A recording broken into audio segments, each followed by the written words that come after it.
What are we trying to accomplish here with this meeting tonight? And so shortly after Governor Abercrombie took office and named some of us as cabinet members, of course we had the flood in Lu'ulule and Pa'akea and all those areas. So it was General Wong, I remember it, General Wong, and it was Ed Teixeira that called us to a meeting at Civil Defense in the crater. And Ed spoke so passionately about, hey, I'm tired of going out there over and over again and having to deal with the same problem. So General Wong suggested, well, let's make some calls to Senator Shimabukuro and Representative Awana and Representative Jordan, and let's see what we can do. We cannot do anything about what happened in 2001 and 2008, but let's see what we can do going forward. As a result, in a very, very tough legislative session, your representatives got some money into the budget. It's not enough money to do everything, but they got some money to do some projects. We don't know which one yet. I think the purpose of the meeting tonight is to ask people with the limited amount of money that we got, which projects would you want to see done? That's what we're here for tonight.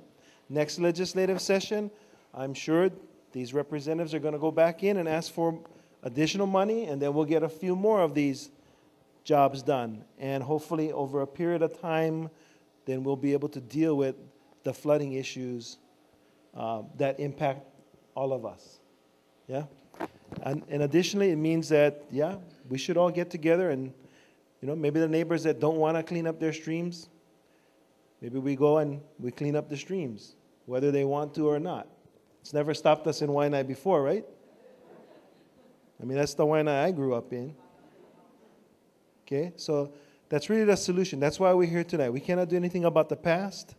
I just want to make sure that you understand who got this, 10, almost $11 million in a time when we had to cut, over $1 billion in the state budget.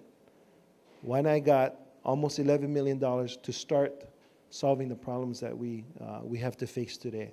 So I just wanted everybody to understand, this is the story of how this money got into this pot and why we're all here tonight and what we're trying to accomplish. Okay. Now we're going into the proposed solutions for this, but what I'd like to share with you, this is a very interesting process because, when people are finding solutions, first you find the fault, and a lot of finger pointing was going on. It's the federal, it's the city, it's the private landowners, it's the state. So what you'll hear today is a little bit of everybody sharing and giving their version or portion of what they can go ahead and contribute in the area of solutions for this situation, the flooding in Lu'ulule Valley. So at this time, Ed will be first, followed by Derek Chow from the U.S. Army Corps of Engineers, Jadine Urasaki from the State DOT, Jiro Sumada from the City and County. Okay? Do you need? Thank you, Senator. Thank you, representatives, distinguished guests. Again, my name is Ed Teixeira. As I got to thinking about what I've got to say tonight, and I've got to hurry, as I look at the great turnout from all of you residents of the greater Waianae area, I'm saying what I've got to show you, you already know. So why am I going to show you what I'm going to show you? Maybe to reinforce some points, but I think it's for the people that do not live in this blessed part of Oahu, okay? They need to know what you have experienced, but it's very complex. I don't have many slides to show. I think the background was you got the picture. You've been in the picture. So let's talk about that one study and I'm going to pitch some possible strategies. The cornerstone of what I've got to say, though, goes back to the charts on my right-hand side, your left, and the center one is the blow-up of those particular flood projects. So I'm not going to go name all of them, but you can recognize some of these. I'm going to pinpoint some, though, that I think are of interest to me. All right, Steve, let's go. Okay, kind of mentioned this already, me and Derek, 2001. Thanks to Senator Danny Noy, put some money aside with an appropriation. The study was done. The study was finished in 2001. As a matter of fact, there are members here that participate in the vetting of that study with the Corps of Engineers. So it wasn't they went behind closed doors and wrote the report up. No, no, no, no. When they got to a certain point, they called stakeholders in to say, this is where we are, what do you think?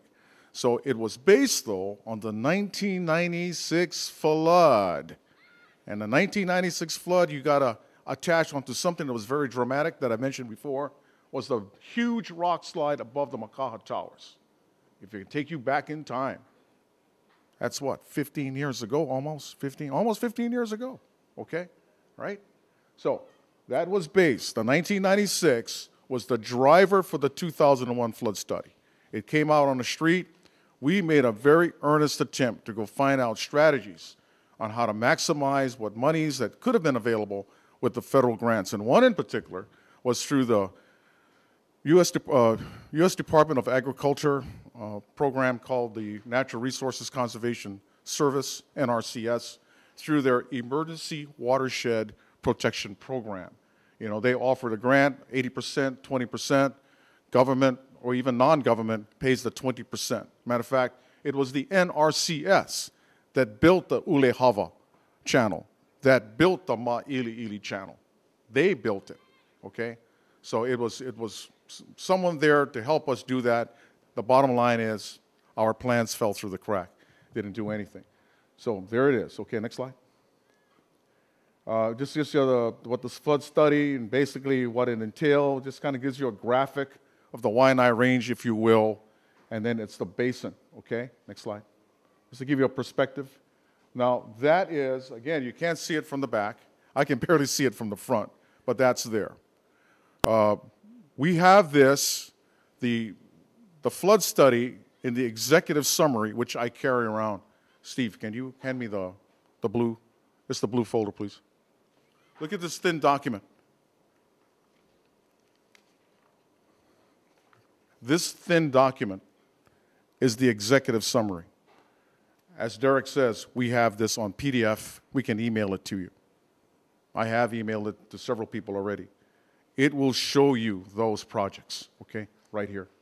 So what I would like to do, though, it nominates in the study some projects way up over here, Pu'uhula Stream, Kuali Road, Kuali Bridge area, up in here. It goes all the way down past Makai of Pa'akea to places where the Ma'ili channel or canal is at, okay, nominating projects there. Some up Hakima Road, some down Pa'akea, and in this particular area over here. You know, looking at recurrent flooding over the years and seeing what people have to put up with is the lack of drainage right at this point of Ili'ili Road at Pa'akea. And Ili'ili Road, most of you know, goes all the way down Makai, then it stops to a dead end. You know, there's now roads that go around this particular mountain complex, emergency routes. And water gets trapped in here. We've talked to residents that say, you know, at one time there was a ditch on the Makaha side of the road that allowed water to drain. I've heard from people that there was a ditch still there on the right-hand side of the road or the Nanakuli side of the road, okay, that's clogged up with things like mattresses and tires, etc. And there's nowhere for the water to run toward Hakima Road from this way. The water can't run uphill this way. And the water basically floods out all these farm properties in here, and then finally with a push, it begins to flood areas around Papaya Road and I forgot the word, Apu'upu'u Road, okay? And then water basically comes over that one particular dip located around here. There's nowhere to go and nowhere to run, and it kind of like stops right in this particular area. There is what looks like an old dry stream bed that disappears by, or is stopped by Pu'upua Road here. But as you can see by the study basically says to put in some canal or drainage systems like drain pipes along Papaya, Pu'upu'u, and then basically improve the drainage from Pa'akea here and have it connect down to the Maili Canal or stream, and then having the water therefore run, cut, and make its way out to sea. I think it's a good solution. Okay? Now, there are others that you can possibly talk about, what can we do? But, when I'm looking at the most acute area of flooding, not leaving anybody out in this room, if you live on Farrington, Makaha Valley Road that you got flooded out, not leaving you folks out, okay? My focus has been this particular area because, folks, I tell you what, I feel like a failure. I see this in 1996, and I've seen it again in 2011. A failure. Okay? Slide. This tells you that the study basically came up with about 36 projects. Some are grouped. So one project may be a group of 5, but all total, 36 line items. The price in 2011 to do all 36 was estimated at $35 million. Can you imagine what they cost today? That's why we're here tonight, hear from you. Got $11 million. Mr. Okimoto said about 8 goes to the Department of Transportation. These $3 million to use elsewhere. So we got to be very, very smart about that money. So we need your feedback. Again and again, we need your feedback. Okay? Next slide. So, for me, there are areas that I think are still appropriate for today. And my job, and the job of State Civil Defense, is to hear you and work with federal grant programs. And I think the 2 federal programs that I'd like to pursue, matter of fact, it's been on our plate and on our target for a while now, is the pre-disaster mitigation program under FEMA. Unfortunately, it is a national competitive program. And with the budget crunch in Congress right now that you've been reading about, we're still going to push as a possible candidate for a pre-disaster mitigation grant. Now, there's economic cost ratios that go with that, no big deal. We need to do that. That's one option. What does that mean? That means that if we're lucky enough, $1 million of your tax dollars can yield another $3 million from the federal government. So the cost ratio or cost share percentage is 75%, 25%. So 1 million, if we're lucky, can yield a total of 4 for a project. The hazard mitigation program is a second option for us. That is tied to disasters, and the last disaster we had was in March 2011 with the tsunami, okay? Fortunately for us, that the brunt, and it's not fortunate, but the brunt of the tsunami disaster was felt by the Department of Land and Natural Resources, Bill Island and his folks, with our small boat harbors. But approximately about $8 million worth of damage.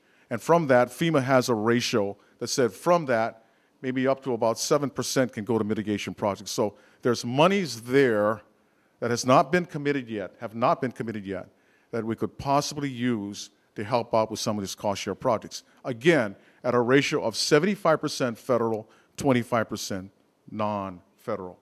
So $1 can yield 4. And you can do the math. 1 million, again, can yield 4 million. Okay? So these are options. The question is, what should we nominate? What should we nominate? Because there's only so much money available. Okay? Slide. I think that's it. That's it for me. Again, kind of brief. Can we welcome you to come up here and take a look at the charts? I can always go back to that other slide that shows, the Lualua watershed and those 36 projects if you'd like to talk about it in the discourse that was soon to happen. Okay? Senator Powell. I'm Derek Chow. I'm with the U.S. Army Corps of Engineers, and I may break this before the evening's over. Okay. I don't have much to add to Ed's presentation except to tell you that back in 2001, the Corps of Engineers, on behalf of the city and the Natural Resources Conservation Service, conducted and prepared a report of the Lu'u'ulu'ule flooding. So basically, all of the things that Ed talked about, all of the things that you yourself have experienced, have been documented in some engineering way in this report. So it validates a lot of the problems that you've experienced. It validates a lot of the things that you've seen or heard. So where you realized it, you lived it, the engineering data here supports a lot of what's gone on. What did this study conclude? And something that you already know. The study concluded that the problems in the Lu'u'ulu'ule area are a combination of the lack of maintenance in drainages, the amount of debris and trash that are placed in these drainages so that they don't function the way they were intended, and also a lack of a local drainage or storm drain system. What I'm going to talk about later on with Ed is we're going to talk about some of the solutions that were recommended in this study. I printed out, looks like I didn't print out enough, but I printed out 50 sheets of that map that Ed was referring to here on the easel for your taking. And it lists the 30-something recommendations or options that we proposed in this study for you to consider as solutions. And we'll talk about those in greater detail. But the main thing that you have to understand is that the reason why we're experiencing flooding isn't because flooding shouldn't occur. Flooding is a natural occurrence. But we as people, we as a society, have built in this floodplain. And there are consequences for doing that. And now we're in a situation where we have to manage this situation where water would normally run and not really harm anybody or not be a concern to anybody. Now it's a concern because we got a house, we've got property, we've got structures in the way that we don't want damaged. So that's something that we'll talk about more when we get to the second session. So again, there's a 2001 study. I didn't bring any copies, but anybody who's interested in getting a copy, I'm happy to email you an electronic version of this report. Thank you. Thank you, everybody. I'm Glenn Okimoto of Department of Transportation. Glad to be here. Born and raised in the area. My mom still lives down the road in Waianae, so I'm very, very familiar with everything here. I don't have much to add to what Ed Texera already presented, but from the Department of Transportation's point of view, we're responsible for the roadway, Farrington Highway only, and the right-of-way area next to Farrington Highway. As you know, it floods, and if we don't take care of the upstream flooding, it'll keep flooding Farrington Highway, and then whatever we do on the highway won't be enough. As you know, we have $8 million in our budget to do some flooding mitigation for Farrington Highway. We looked at a couple areas that continually flood, and we have some ideas later on. JDM will present what we can do for those areas on the highway. And we'll try to do what we can, but unless we take care of the upstream problems, it'll keep flooding. And if we take care of the upstream problems, maybe the areas that we fix were the wrong areas, and somewhere else will flood. So for us, it's really hard because we're downstream, we're at the bottom of the hill, and everything flows downhill, and we end up with the water. So, but we do have some ideas. The Princess Kahanu intersection, and maybe down by Nanakuli Avenue or something, but I'm just trying to say that we have $8 million, and we probably won't use it all because we only can use what we can on the highway, and we can't use it for Paakea or any place upstream. That's just how the statutes and the law reads. But we're here, we're doing what we can, and we hope to help out in whatever way we can. Thanks. Okay, me again. So going back to this study, this is the study that Ed held up. Again, I've put several copies of the map back there of the project list that Ed was talking about. I also put a copy, an 8.5x11 sheet of what we call non-structural flood proofing measures. And that's something else I'm going to talk about. But first, let me say that the things that we've identified in this study, as Ed showed up here, costs money. I mean, $36 million in 2011, what is it? 2001, what is it today? 50, 70 million? Probably easy that. So before these things can be constructed, before you can find relief through government agency assistance, I'd like to ask you to consider what can you do for yourself. Passing around some hard copies, they're not to be kept by one person, so keep circulating them. What we are talking about that you can do to help yourself are things that are what we call non-structural flood-proofing measures. Now, keep in mind, if you do some of these things, you still have to go through the normal permitting process from the city and from the state, because they may require some changes both to your home, your structure, and also to your property. That's a process you have to go through. But if you get one of those sheets back there, you'll find that at the top of that sheet lists types of non-structural measures. And in bullet form, I've listed a whole bunch of things, and let me go quickly over them. Elevation, that means elevating your house higher. Acquisition, buyout, demolish, that means clearing out an area that is notorious for flooding so that waters can flood that area without harming anybody. Relocation, moving people away. Berms, levees, walls. Some people have already done some of that, and as you can see, all that does necessarily is translate the problem to the next property or someone else. Dry flood proofing, wet flood proofing. I'll describe that a little bit more later. Flood warning systems.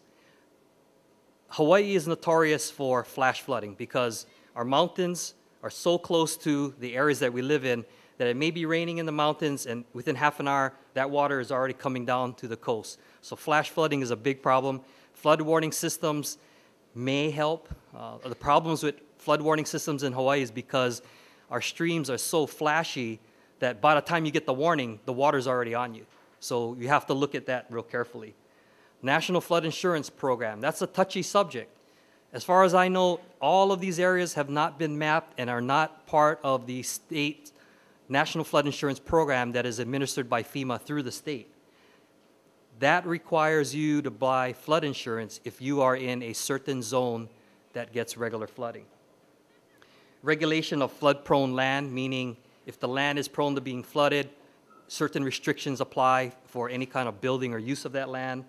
And more stringent regulations, no adverse impact, meaning people can only do things that are not going to make the situation worse. So, again, if you've got a copy of this, let me point out the ones that I have highlighted. Elevation, again, I apologize, but there are a couple sheets that are being circulated. What is elevation? In my driving around this area, I noticed that a lot of homes, a lot of structures are actually built slab on grade. There are some homes that are built on piers or elevated off the ground. One of the things that you can do for yourself if the area floods, but you can't move that water away from your property or have it diverted into a stream channel so that it makes its way to the ocean, is you can raise your homes. Now, your property still gets flooded, but you protect your contents, you protect the people in your home, and even more so, you prevent having to repair your home or replace your contents should there be a flood, should the property be flooded. So that's something that I strongly encourage a lot of you to consider. If you're having nuisance flooding problems, consider putting your properties up higher so that water, although it does still inundate your property, isn't causing any structural damage, isn't causing any damage to your contents. Relocation is another one. How many more times do we need to be flooded before we learn that we shouldn't live in that area? Look at New Orleans, right? Hurricane Katrina. The people in New Orleans live below the sea level. The way the people live there is because pumps constantly pump water from the areas they live and pump it over into the streams to get the place to be dry. How many more times do they need to learn to not build in those areas? Same for us. If you're flooded all the time, relocation, moving away, if you're not going to elevate your home, is something that you should strongly consider. Dry flood proofing. What is dry flood proofing? You don't lift up your home, you don't move, your structure is still there, but you create an impervious barrier on the perimeter of your structure so that water doesn't leak in when water sits up against your structure. So where you have doors and windows, you seal those. Where you have the type of construction like wood construction, tongue and groove, double wall construction. You put a membrane on there, or you build it so that you have concrete or brick so that the water does not penetrate through the structure. That's dry flood proofing. Again, I mentioned flood warning systems.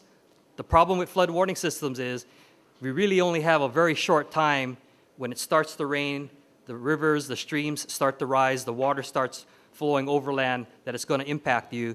So the tricky thing for us is how low do we set the warning such that you'll know to get out ahead of time and in enough time that the things that you want to remove from your house are all safe. The problem is we got to set that trigger really low, because by the time the river rises to the point where we know for sure it's a danger to people, it's already too late. The river's already rushing down into your homes. So we need to set the triggers low. What does that mean? That means we're likely to experience a lot of false alarms. That's something you are going to have to deal with. You're going to have to decide with a warning system if that's worth the trouble. And the last one I have on here that's highlighted is floodplain management.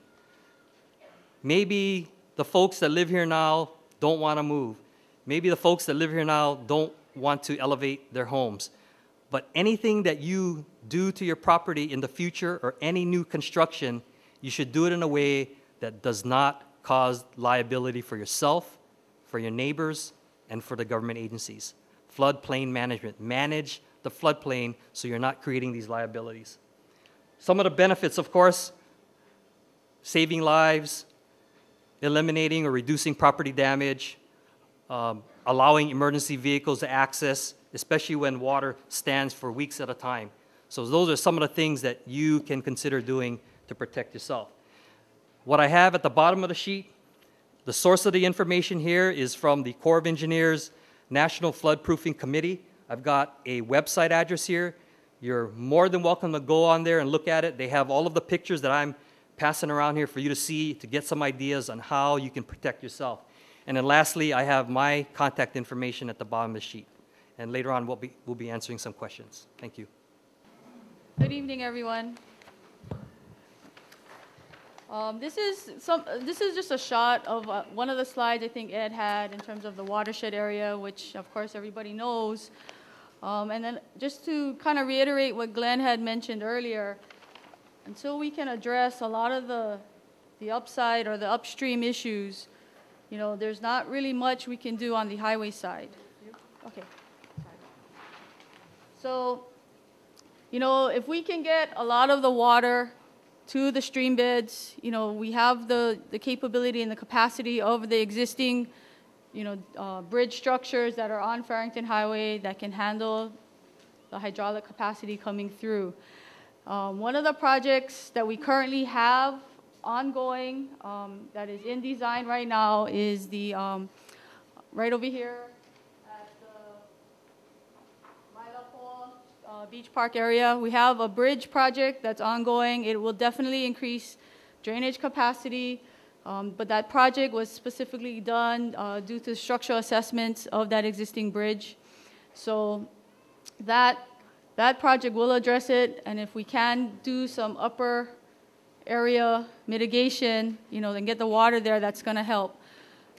One of the projects we're going to implement, which is shown there as Site 1, is at what Glenn had mentioned earlier, which is the Princess Kahanu Street intersection, which, you know, our maintenance crews, of course, you folks living here know where that is, have identified that as, you know, the area that they constantly have to come and clean out after every major storm.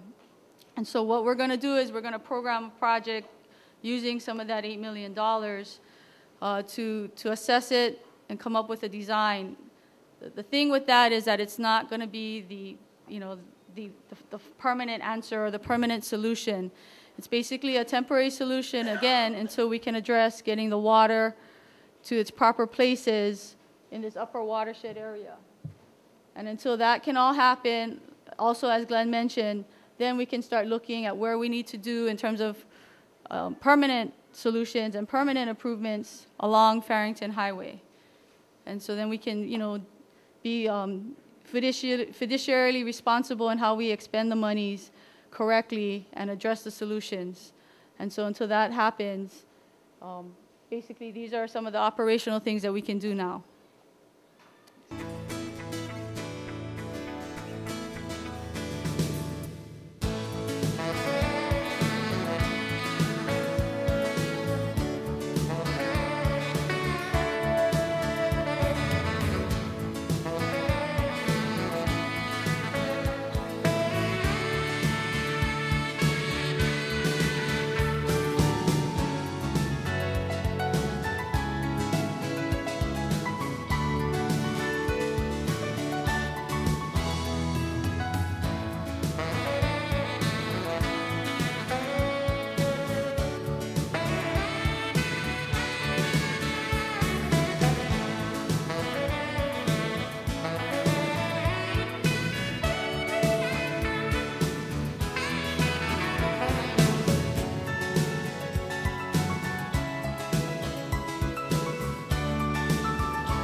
I'm just going to say a few words. William has it correct.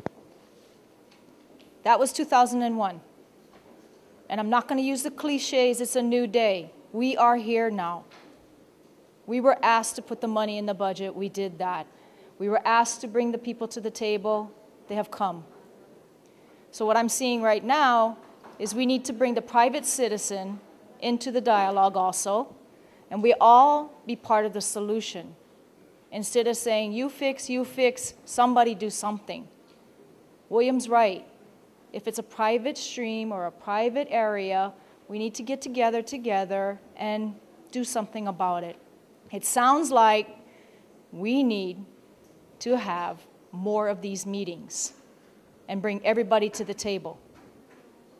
So if everybody is willing to do that, I'm sure I am, I'm sure Representative Awana, and I'm sure Senator Shimabukuro, along with our council member Berg. So if you guys are willing to do the work and the dialogue with us, we're willing to do that as long as we have our different agencies supporting us. We're not going to lay blame. We're here, and we are going to make change. Pa'akea, it's real. We're going to have to ask for money. That will probably be next year. So, as William says, these projects will be coming incrementally, and it will be with dollars. So, we need the help also.